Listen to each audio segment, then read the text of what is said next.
Widening social rifts define our era, driven by indignant anger and manipulation through engineered fear and division. To move forward and heal, we need secure men and strong women. But more importantly, we must learn how to listen to each other. As I asked women around me how I could help, I started to understand that the idea I once considered a conclusion was only the beginning. Women want to be heard, but it's not enough yet.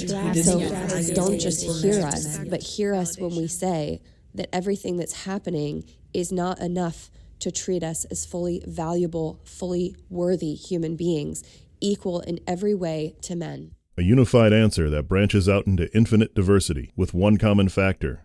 The people not listening tend to be men. But women cannot make men listen, and certainly cannot integrate what they hear into understanding and action.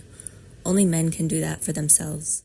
So if men can't listen to women, LGBTQ+, minority groups, or other people with different perspectives, maybe they can listen to a man having a conversation with these people. I'm inviting you into my journey to become a better listener and meet some intriguing people along the way. Hello and welcome to the If Men Can't Listen To podcast. This is our 5th episode with Zoe Larkey. And I'm going to go ahead and let you introduce yourself and tell us what you do. Awesome. Yeah, thank you so much, Shane, for having me on. My name is Zoe. I'm a senior at George Washington University in DC, and I am a campus organizer and sexual violence prevention advocate. All right, so I had kind of come in contact with you through some mutual acquaintances, and I don't know a heck of a lot about you, and this is going to be a really good opportunity to kind of put this concept to the test. I don't know anything about you, and this is going to be a podcast where it's a conversation where I get to know you, and this is exactly the kind of conversation I want to model for my listeners.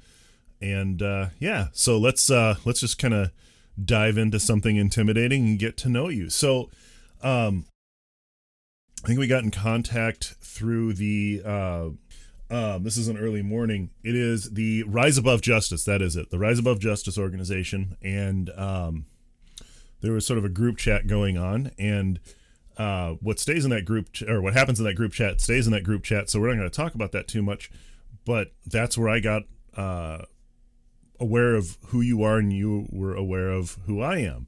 So I'm interested to find out, like, what is the advocacy work that you do? Because I think that's what we started to talk about and decided to kind of hold off for this. As far as I'm aware, you do some sort of student advocacy.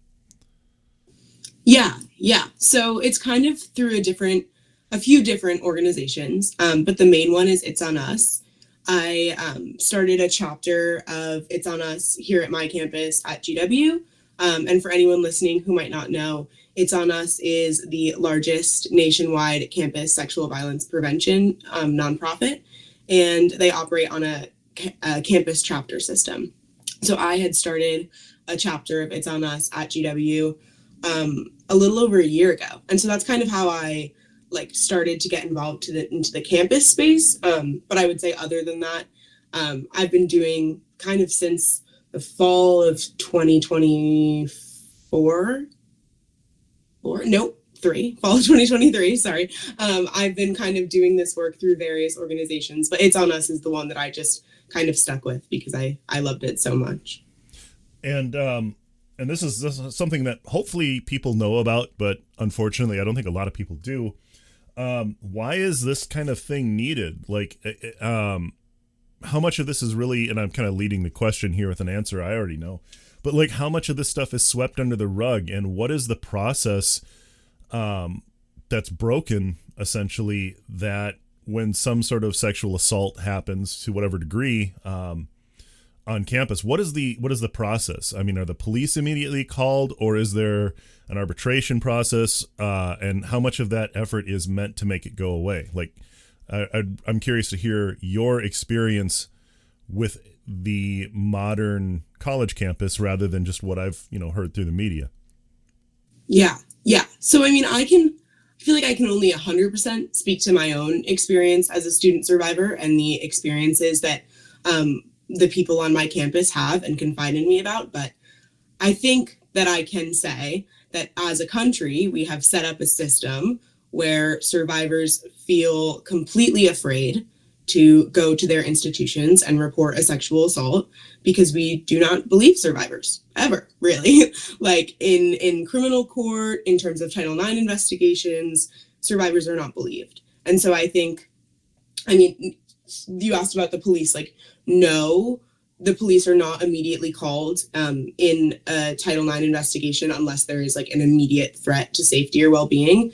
But that's one of the most major misconceptions. Like, I know a bunch of survivors who have decided not to report that night or in the days after because they were really, really worried that they would have to talk to the police. So I think that that's another major issue, is that the amount of misconceptions related to the Title IX process, like within just student populations, is huge and is a huge obstacle to reporting. So what is Title IX? Can you explain that for people who, like myself, I think I can contextually figure it out, but like, what specifically is it? Yeah, so Title IX is federal legislation that recently has been kind of a hot button issue in the news because Trump pretty immediately after going into office reverted back to the revisions that were in place when he was in his last term, rather than the ones that the Biden administration had put out that went into effect in August. But federal legislation that prohibits sex-based discrimination. So lots of things fall under Title IX. I would say it's like a combination of any type of sexual violence. So K through 12, and then all like higher education institutions are federally required through Title IX to like have cases and case management offices and hear survivors and make sure that things are just and fair in terms of continuing their education after an assault. Title IX is also like pregnant and parenting students, and it's also like athletics and making sure that like female athletes have equal rights to, I mean, I'm speaking very arbitrarily here because we know that it's not as black and white as that, but it was created to be making sure that like female sports had the same funding as male sports. So it's kind of a combination of a bunch of different things. But when I say Title IX in terms of like reporting, I'm referring to Title IX offices, which all colleges have, and they are who's responsible for handling instances of sexual violence. I'm glad I asked that because I knew about Title IX in general, but I didn't know that like that was part of the process and there was an office on campus. So I'm glad I asked that because that's something I learned just now. And just an interesting thing to circle back on. It's really weird that a known sexual predator would roll back protections on sexual violence. It's weird. I'm sure that's just a coincidence. Totally. Big coincidence. So with that process, like, I mean, where is it a process that's pretty well ironed out, or does it tend to break down? Like, in your experience, is it meant to just make it go away? And then what can we do about ensuring that it doesn't go away, or at least discouraging it from being easily swept under the rug? I think, well, I'll answer the second part of that question first, which is that I think that whoever's most impacted by an issue should be the one leading the change around it, which is why I was so drawn to It's On Us and other student organizations, because I don't want to leave like my fate and my well-being in the hands of some administrator who does not care about me. Like, we keep each other safe. I care about the students in my community. They care about me. And that's where I think the power lies in any situation. And I think, so when you go to make a Title IX report, it's a little bit different at every school. So I can really only speak to like my personal experience, but there's tons and tons of misconceptions where you can go and receive supportive measures from Title IX without any evidence, without any sort of like explanation for what happened. The instance could have occurred before your time at school, somewhere that's totally like not in a school setting, and you can get supportive measures. And that's also something that I think is really important to hone in on, because a lot of people will not report to Title IX because they think, like we were talking about before, immediately as soon as you report, a police report is being made, you're going to the hospital to get a forensic exam, and that's just not the truth. You obviously are more than welcome to do any of those things if you choose to, but I don't think that many people realize the support that they can get just by making an appointment and saying, hey, this is what I'm going through. How can you help me? And like how widespread knowledge, like how much of this is widespread knowledge amongst the students? Like, is this something that they have to find themselves, or is this like something that they cover during orientation, or is it made known that you can go get this help, or is it sort of like, well, you have to learn as you go along? So there is, I believe it's federally mandated training. I think that can look different everywhere, but part of Title IX is having Title IX training.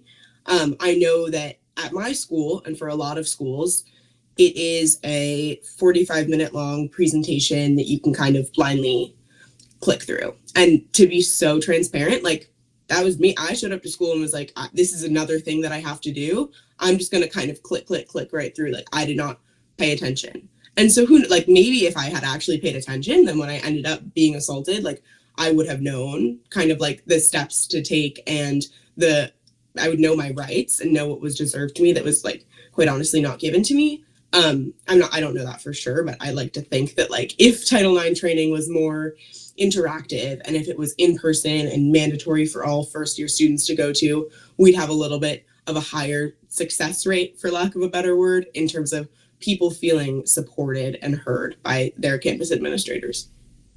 Yeah, and I think that would be a good one to have, not only for the women who are typically the target, and when I say typically, like 99.9% of the targets of sexual assault will be women or people who were assigned female at birth. I think it's really important to maybe have that, and I just said maybe, and I really don't mean maybe.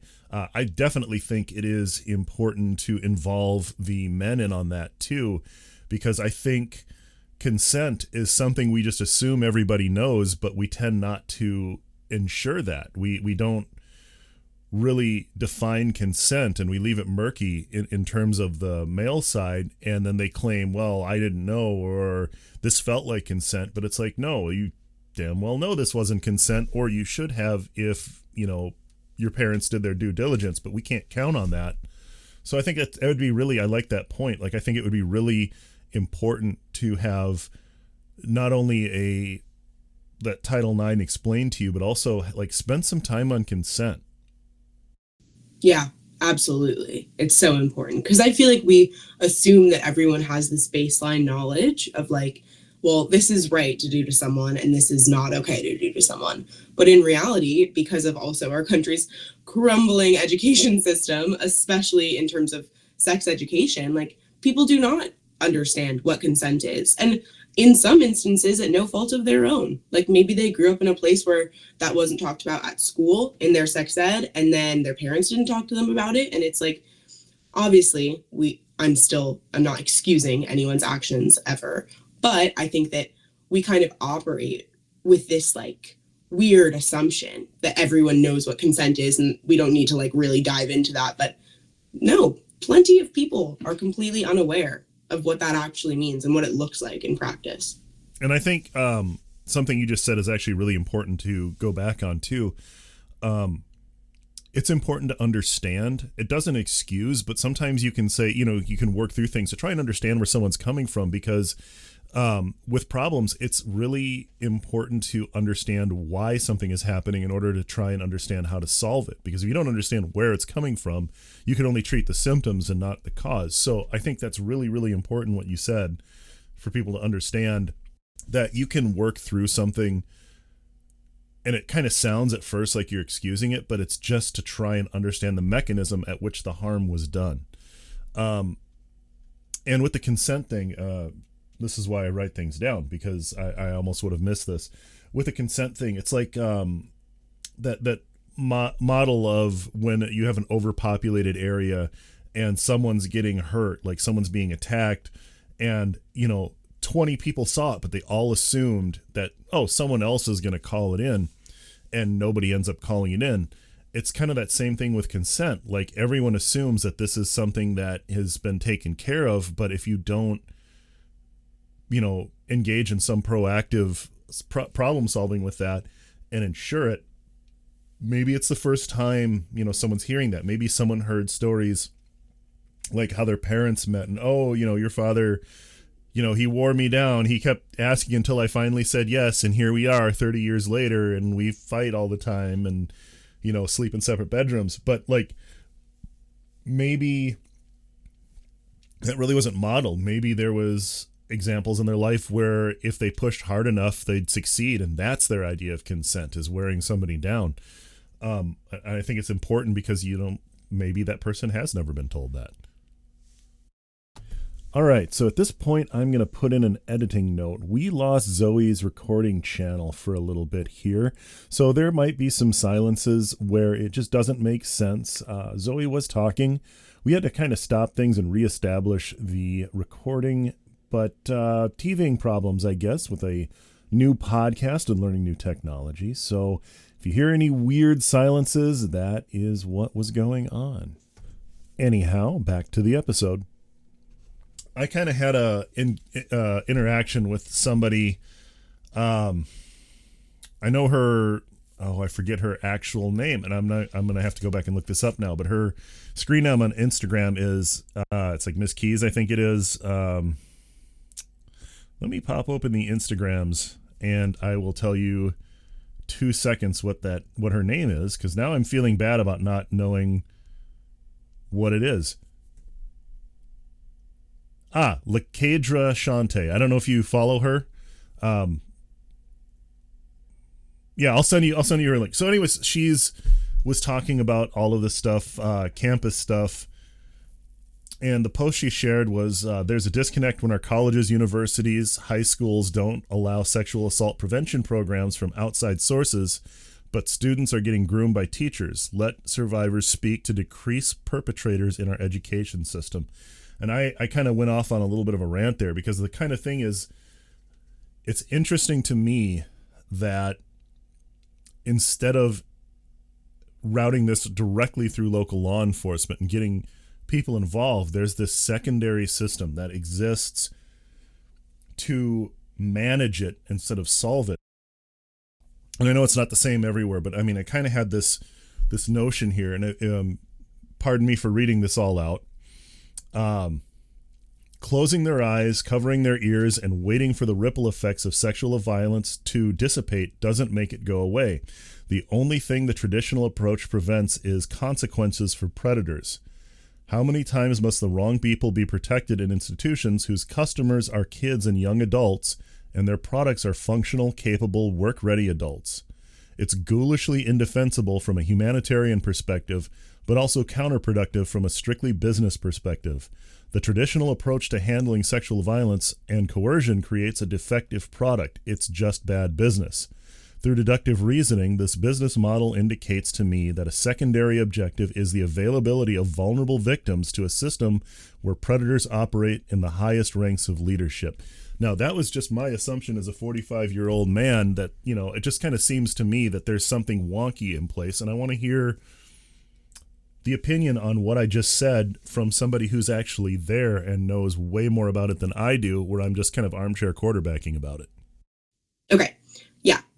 So let me think what I was saying. So I think that quote is exactly it, about closing our eyes and not listening, because I mean, I think it's a lot easier for a lot of people, not just men, like women, everyone included, to pretend like this issue doesn't exist, then recognize how at risk we are and how it is something that is like truly, truly embedded in our culture and in our everyday lives. And I think that that's why we see rampant victim blaming, because it is a lot easier to look at someone who has been raped and say, oh, well, what did they have to drink that night? What were they wearing? Well, didn't they continue to see that person after the fact, to make all these judgments about them? It's a lot easier for people to do that than to say, I am just as much at risk as that person was. Right. And it's really telling what they'll excuse. It's like, oh, well, what were they wearing? Okay, so you're saying you have people who can be short-circuited simply by someone not wearing, quote unquote, the right thing, or, oh, they were going to this party, they should have known. Well, it's like, okay, so you're permitting this kind of party to go on, and what kind of thing, all of the excuses to me just seem so telling to what they think is acceptable. Yeah, absolutely. Absolutely. And when a survivor comes forward about their assault, every aspect of their personality, their life, what choices they make, what clothes they wear, what they like to drink, if they like to do drugs, all of that immediately is called into question. But never do we even for a second stop and be like, wait, what about the person that did this? Like, shouldn't we be focusing that energy and that judgment on the person who committed a crime? It's incredibly backwards. Like, something that I kind of think about often is, if we're talking about murder or another heinous and terrible crime where someone gets very hurt, like, we don't say to anyone who is murdered, like, well, they shouldn't have been walking by themselves at night that late. Like, we would never say that because a tragedy has occurred. But for some reason with sexual violence, like, it's completely socially acceptable to just call the survivor into question over and over and over again. Right, because, like, the sweater I was wearing really looked like it was inviting a knife to be put into it. Like, what? Like, the logic just immediately breaks down. Yeah. Yes. So, okay. So the question I have now is, how did this all enter into the It Will Pass project? Because it looks like you're doing something with art and kind of folding that in with survivors. Yeah. So, like I kind of briefly mentioned, I was assaulted 6 weeks into my freshman year of college, and it was like earth shattering is the best way to put it. It really changed the way that I moved through the world and the way that I was able to like relax and take care of myself and all of that. I kind of was starting from zero again. And one of the things that I found is that I needed something to do that was like mindless and like I could just kind of focus on and I wouldn't have to think about anything else. And because of convenience, because I had like a little watercolor set that my mom had gotten me before college, that became it. And so whenever I was feeling overwhelmed, like freshman year and beyond, I would just sit in my little dorm and like paint lines or like squiggles or circles or stars, and just to kind of have something that I was like, this is something that I can focus on, and it's not anything to do with what has happened to me, and it's just something to take my mind off of everything. And then over the summer, I was kind of thinking, I love like making people cards and stuff. I've just always done that for the people in my life that I love. And I was just thinking like, it would be really great if I was able to do this and then raise money back for It's On Us, which is an organization that has just done so much for me. And so I just was like, I'm just going to start it and see how it goes. I like charge very little. I'm not making money from this. It's really just to buy supplies. And then I give half of what I'm making to It's On Us. And it's been really, really cathartic to be able to, I mean, it's connected me to so many people that I never would have come in contact with. And something also about just like unashamed putting my story out there for anyone to see and like being very at peace with that. Like knowing that this is something, a part of my story, and it's always going to be a part of my story. And this kind of helps me communicate that to the world in a way that feels a little bit less scary. Yeah, and I think that's part of a new narrative that is long overdue. It's the Giselle Pellicott thing.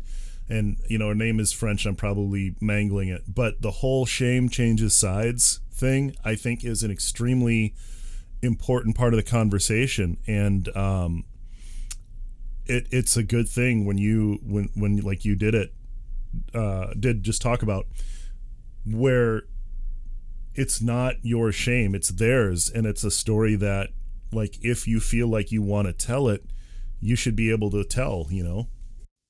Yeah. So this is going into, I kind of give some of the questions just in case, you know, things kind of run dry or people get a little nervous and stuff. I sent out a list of 10 questions, and one of them I think actually applies to what you were saying. Like, in an attempt to humanize people, to see them as more than their cause, I'm looking for those aspects of humanity.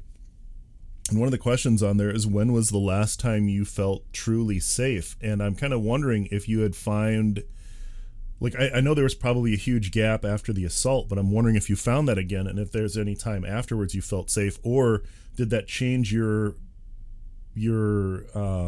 perception of safety in a way that you haven't felt safe again? I think it changed my perception of safety, but not in a way where I have been unable to feel safe since. I think, if anything, actually, it has made me, and maybe this is like a false sense of safety, and I'm kind of okay with that, but it has made me move through the world in a way that's like, I feel strong and safe and supported by the people that I surround myself with. And so I know that I will be okay. I think for a while, in the immediate aftermath of everything, it was like, especially I lived next door to my perpetrator for 6.5 months after my assault. And so that, I mean, foundational feeling of safety in my dorm room, in my dorm building, in the elevator, in the laundry room, all of that was just like kind of torn to shreds. I think, if anything, for a while, I was walking around assuming that I wasn't safe for good reason. Like, it was kind of head on a swivel. I'm weary of everyone. I feel like I could get hurt again at any opportunity. And I think that, like, through the healing process, and especially through doing all of this advocacy work, because it really, really does, like, has kind of been so incredible for my healing. But I think that I feel this sense of like safety and security in myself, knowing that I survived what I did and I got through what I did. Not to say, I mean, I'm a woman living in a city, like there are obviously always moments of, holding my car keys in between my knuckles, and, I carry around pepper spray, like things like that I think give me more of a sense of safety. But really, it's just like knowing that I went through what I did and came out on the other side, and now it's kind of like nothing can hurt me. And maybe that's a false sense of safety, but that's how I feel. I don't necessarily know it's false, because it sounds like you've crossed a couple of hurdles. One is not feeling alone, and that's that sense of community building. And then the other one is in the aftermath of something like that, it's normal to feel pretty helpless, like, okay, there's nothing I can do. But then you picked up and did something. And it sounds like it was pretty transformative. Like, I mean, was that part of it where you're actually doing something about it and you don't feel alone? Yeah, absolutely. And that's not to say that the only way that a survivor can feel safe again after this is like mobilizing. Like, I know that that's kind of how my brain works. And in my head, like, I knew that I had the kind of a choice, which was, am I going to let this be something that I carry with me in a negative way where I'm just ashamed and really upset about it all the time? Or am I going to let it be something that I still carry with me, but it's motivating me to make change? And yeah, I think it's exactly that, like having that agency back, being able to make that choice and say, this is what I'm going to do from here on out so that other people might feel safe, has been incredible. I want to kind of segue, and I think this is kind of a natural one that brings up, like, okay, so maybe not on Earth, but on campus. One of those questions I had was, if men disappeared from Earth for only one day, what would you do? But let's put it, I'll put it up to you to frame what scale of area that these men disappear from. And I think it's an interesting question, especially since this podcast is geared towards men to hear this. I don't know how many people are men, I should say, are familiar with this question that was asked. And it was kind of a big one a couple years ago.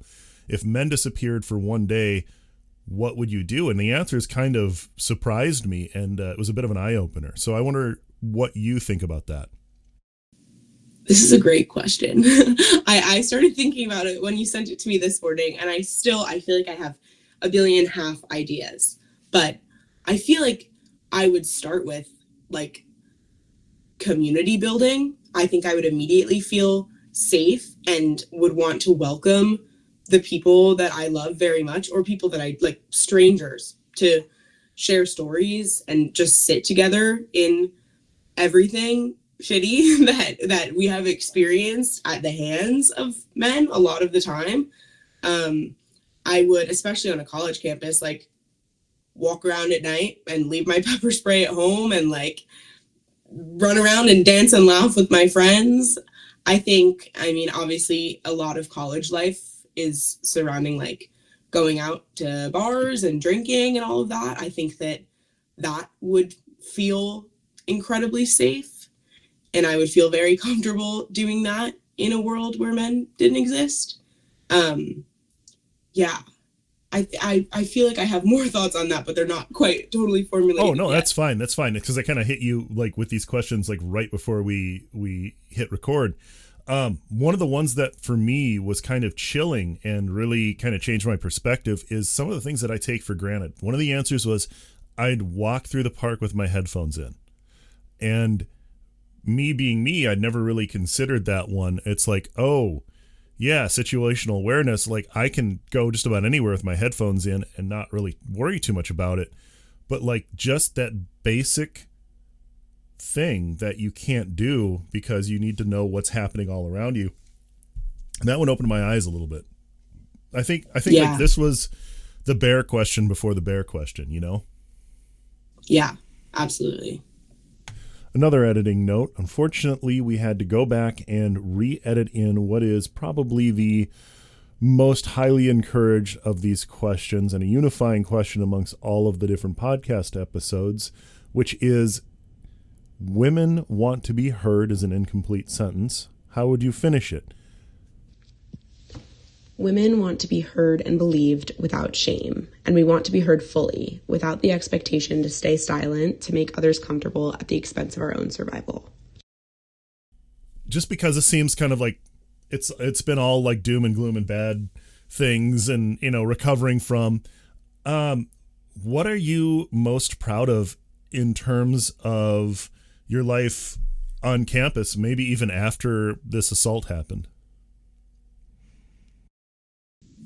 I think, okay, there's two answers here, and one is like more meta and the other one is a concrete accomplishment. But I think in general, just like what you were saying before, Giselle Pellico, shame changes sides, like that's exactly it. I feel like I have really been carrying that with me, and I have let go of this like shame associated with this and this fear of speaking out in fear of retaliation or in fear of judgment by anyone, not just men. And I think I've let go of that and been able to kind of like, been like, this is a part of me and it's a part of my story and I'm gonna say it to whoever will listen and wants to listen.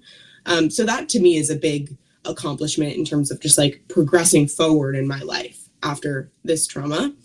I think a more like concrete accomplishment that I'm really dang proud of is I was invited to the White House last year to speak about Title IX and campus sexual assault on the day that the new Title IX provisions were announced by the Biden administration, which unfortunately... That's amazing. Thank you. It was such an incredible experience. Yeah, I mean, like that, and especially so early on in your life, you've got that as a starting point. That's got to be encouraging. It was so encouraging. And it was just the fact that these people who are working at the White House who didn't have to invited us to come sit down and wanted to hear our stories and wanted to talk to us about what they had been doing with Title IX. It was incredible, and it really made me feel very heard by a population of people that like normal people have no access to at all. So yeah, you know, and I feel like that's important to fight for, is to get back to that point where we have an administration that actually cares what people think rather than just kind of like, oh, I'm elected, now I'm going to do what I want. I think it's important to see that feedback. Yeah.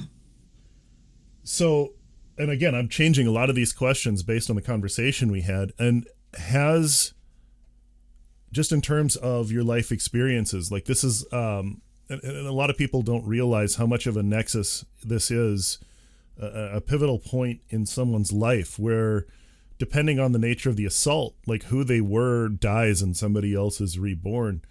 And, you know, you carry some of yourself through that. Some people carry all of themselves through that, and some people carry none of themselves through that. So I'm going to change your question a little bit here. I'm going to ask you before and after, kind of what was the most fun thing you've ever experienced before this, and then the same question after this, and are they the same thing, and has this changed your perception of what is fun and fulfilling?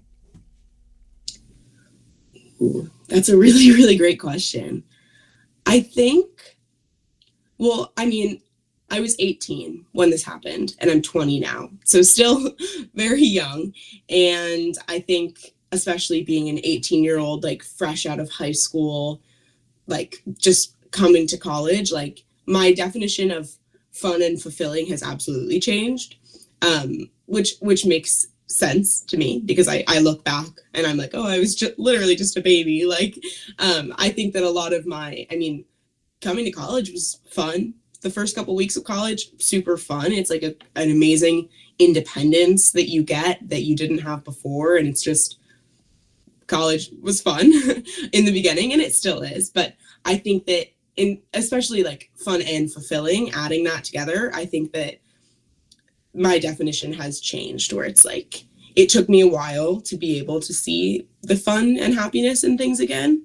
And now I would say I try to find more of the like joy in the small moments. I don't always do an amazing job with that, but it's something that I kind of constantly stay on myself about, just because when you have a period of time where you can't see the good at all, it makes you, and then you come out of it, it's like, now that I have it, I'm going to hang on to this for as long as possible. So I think like fun to me now maybe even looks like getting in bed early with a movie and like having some popcorn, like that's fun. And I'm like, okay with the fact that like that fulfills me and brings me joy, and I'm going to take it where I can get it. Yeah. And I think it's important too for people to, like just see like the before and after doesn't necessarily strip someone's humanity. It might just change it. But like, I think it's easy for men, especially since we don't bear the weight of this kind of stuff, to think, oh, this is just something bad that happened to somebody once, not something that will change their perception of safety and life and joy forever. And like, and some people will be like you, where you can find it again, and some people take, many, many years to find it again, if they find it at all. But like, I think it's important to talk about the humanity of it, not just the event. Yeah. So, I was going someplace with this, and I love how this goes away. Oh, that was it. What would you give for advice on how to find and recenter joy in your life after not just this kind of thing happening, but any kind of extreme life-altering trauma? I think that's difficult because it looks so different for everyone. Someone actually in my life asked me this question a couple of weeks ago after dealing with a similar experience. And it was a really eye-opening conversation because I started to kind of list all of the things that had helped me. I was like, go buy a journal and start journaling and do art and find a really good therapist. And like, I gave them like a checklist of things to do. And then I was just kind of thinking, and I was like, well, this is so personal. There's just like our traumas were different. I mean, same feeling maybe in nature, but different instances, like the way that we are going to move through them and process them and what works and what doesn't work is going to be very different. But I do think like a kind of overarching theme of this whole like period of my life and moving through this has been and will be, because I don't think I'm fully healed from this at all. I don't think you can be, is like letting yourself and your body recognize the impact that trauma has had on you. Because I think this is relevant to people in college settings, or maybe people with jobs that don't allow them to pause and like take time. I was like, this was in the middle of midterms week, my freshman year of college. So I had no time. I say all the time, it felt like I was living in survival mode. It felt like I was just going and going and going and going. And I wasn't going to stop for a second to think like, wait a second, how has this actually been for me? Like, I think a lot of times, this is something I've heard trauma survivors talk about a lot. Like, you get your like elevator pitch of how you're doing down, and then that's just repeated to everyone. Like, I'm good. It was really hard, but I'm doing better now. And we just tell ourselves this over and over again because that's what we need to survive. Nothing wrong with that. So I think something really big for me has been like letting myself take a moment and just be like, wow, this was really, really, really hard. And it still is really hard some days. I think that's important to do because it kind of like takes the power away from this feeling. Like it feels really overwhelming and it feels like too much to handle. And then when you just take a minute and actually let yourself think about it, it's like, it was hard. And also I'm going to be okay. Is it also important, and this is a question, I'm not trying to lead, this is a genuine question. Is it also important to recognize even the small steps forward that you're taking in that process to try and not feel stuck in it? Absolutely. Absolutely. And I think when I first imagined what healing would look like, it felt very like as if it was like little steps to like getting better and better and better. Like I'm picturing like an ascending staircase and like, okay, first you do this and then you do this and then you do this and then you reach the top of the staircase and everything's good and your trauma never bothers you anymore and you're healed. Like you get to like put some fun sticker on that says you're healed and you can just kind of move on. And I think now, like, I mean, yes, it is important to recognize. I think there's always steps and things that happen to you and sometimes you're conscious of them and other times like I'll look back on something that happened 6 months ago and I'll be like, wow, that was a really big step and I didn't even realize how big it was in the moment. But I think just as much as recognizing the good moments is important, I also think it's important to like give yourself so much grace and not put any sort of expectation on like, okay, it's been X amount of days or months or years. I know other people who have done X, Y, Z, like, why can't I do this? I think it's really easy to like compare yourself to other people in this sort of situation. And like, that's something I really struggled with for a while, but it really, I mean, healing isn't linear. I don't have to tell you that. I'm sure everyone listening knows that, but it really is a truthful statement. Actually, I think this is probably the one time I'm going to disagree with you. I don't think that everyone knows that. And I think it's actually really important to say it because maybe someone's going through this at this moment. They'll hear this. And sometimes even if you know it, it's helpful to hear someone else say it because in that moment, it's so hard to hear yourself. You know, I've got some experience by proxy, you know, helping people move on that are close to me that have had this help happen to them. And, yeah, I mean, it's sometimes they've had to be reminded of things they already knew. So I think it's really important what you said. Like, I wouldn't be dismissive of what you said because I think it's super, super important for people to hear. Much in the way that, okay, so I'll use an example from my own life because I'm not going to tell any stories that aren't mine to tell, but I will tell this one because this one is mine. I had a kid who was born 2 pounds, 10 ounces and very premature, almost 3 months premature. And he's totally fine now. It's not any, you know, real lasting problem. But at the time, it just seemed bleak. And what the hospital did on the way into the NICU, you had to cross this little like Skyway type bridge to cross a road. And on that Skyway bridge were these pictures of the kids when they were born and then pictures of them now. And it was just healing in a way to hear that, you know, the doctors would say, yeah, you know, you've got this much of a chance of survival. Things are going to be fine. But it all seems so abstract until we saw those pictures walking across that bridge. And it took some of the hopelessness away. It took that feeling of doom away and allowed me to think that not only will it get better, but it gave me the energy to help make it better. And it was telling me things that I already knew, but it kept forcing me to hear it over and over and over again. Every day I walked in there, I would see these pictures, and that gave me, I think, the fuel I needed to get through it. And this is something that wasn't directly happening to me. It was happening to my kid. And I can imagine that in the middle of trying to sort out what happens next in the numbness of the shock that it would be really helpful to hear someone like you say, okay, this is something that you need to hear, even though you might already know it. Yeah.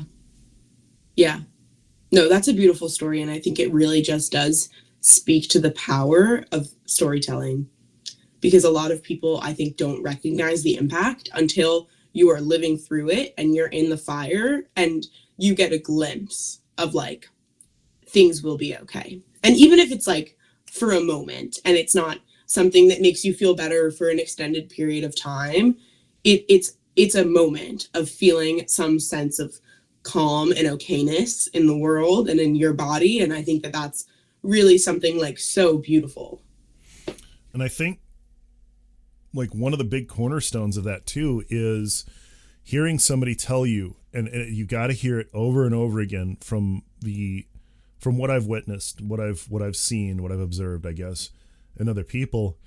So many times you have to be told it's not your fault, because in the aftermath of something like that, I've seen a lot of people go and search for what they could have done different to prevent it. And it's just, they need to hear over and over again, this was not your fault. This was not your fault. It doesn't matter where you were or what you were wearing. This was not your fault. And it's like one of those things that in any other time they would inherently know. But in that moment, it's so hard to know it. Yeah. Yeah. Because your brain is lying to you.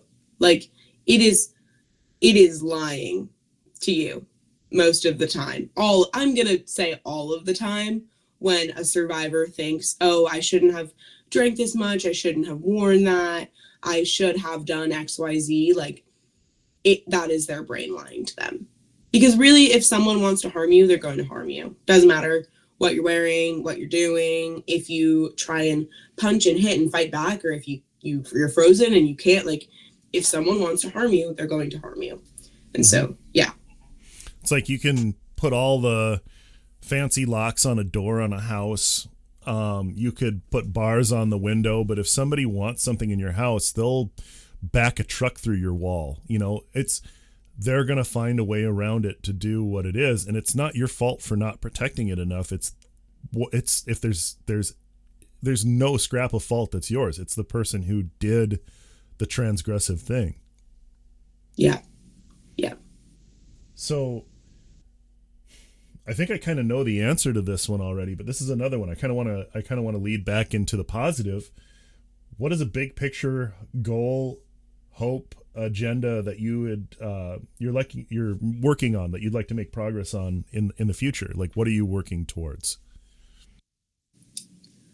I think so. I'm a senior, so I've got not even 6 months. Wow. Like 4 months left at school here at GW. And so I think short-term goal, it is like, I want to do my very best to make sure that every survivor on my campus feels as seen and heard and supported and loved as they possibly can while I'm here. And not to say that when I leave, like, survivors are going to fall apart, because I'm not. I lead an organization that has a bunch of incredible, amazing people in it as well, and working on my executive board. And so I have full confidence that they, along with other like members of our campus community, are going to keep ensuring that this progress continues. But I think that's kind of the next couple of months, is just, well, how can we continue to outreach to people on our campus, and how can we best support and meet the needs of the people on our campus?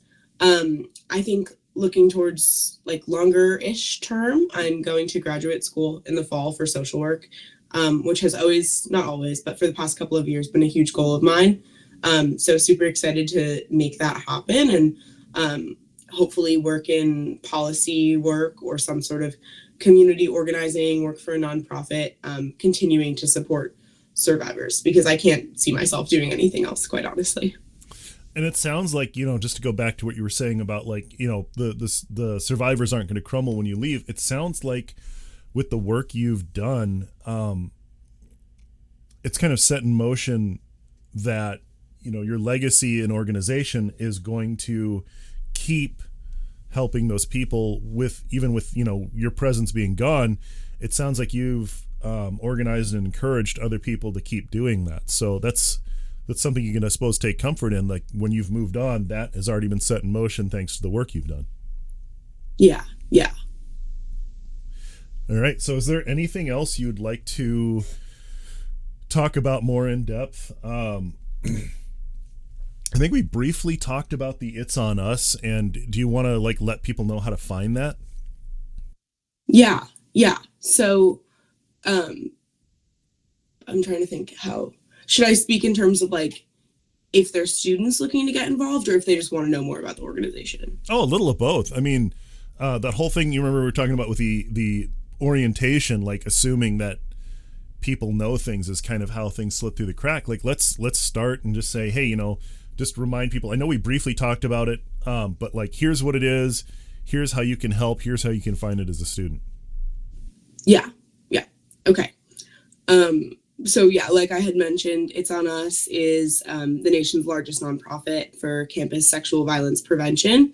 They have a ton of incredible resources on their website, and they post on social media quite frequently with lots of like student survivor specific resources.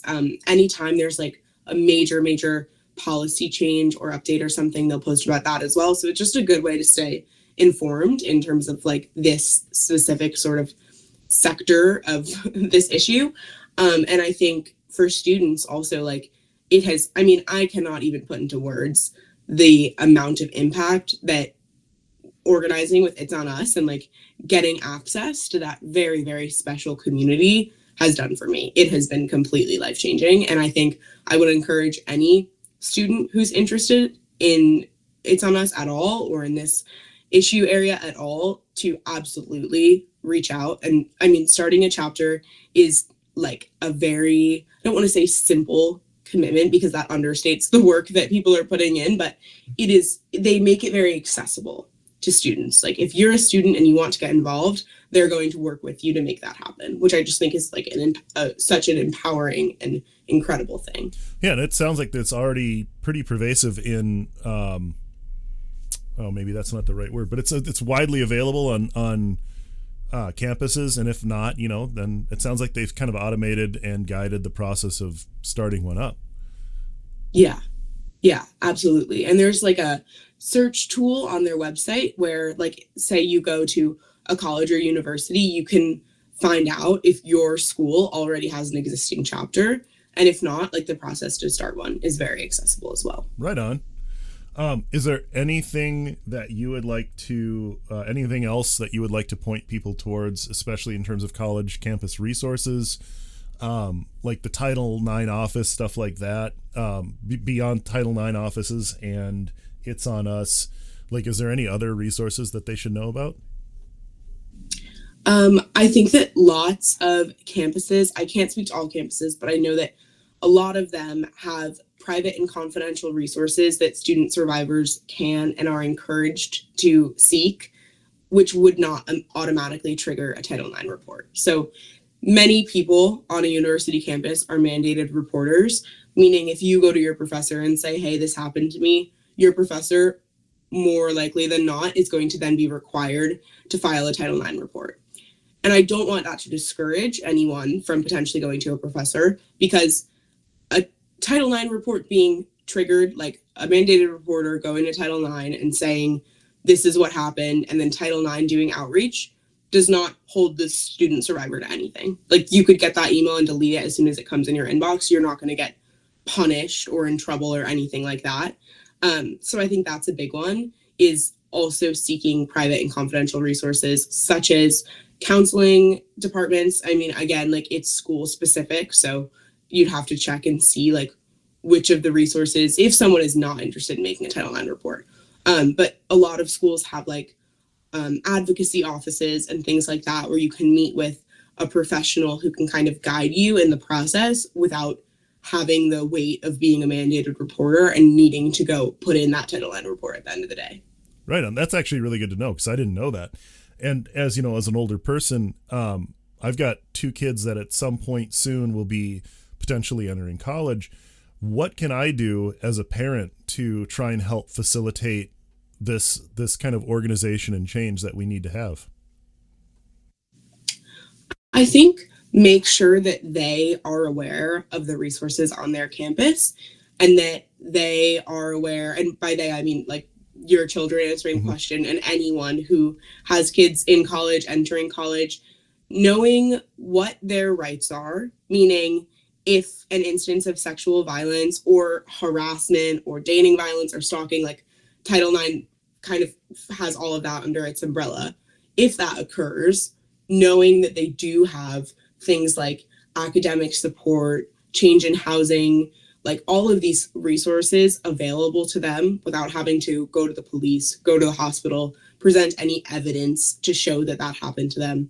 I think that's a really big thing. And honestly, like just keeping communication open. I am very, very fortunate to have a mom who is one of the most incredible women that I know, who has never for a second made me feel like this wasn't something that I could go to her about.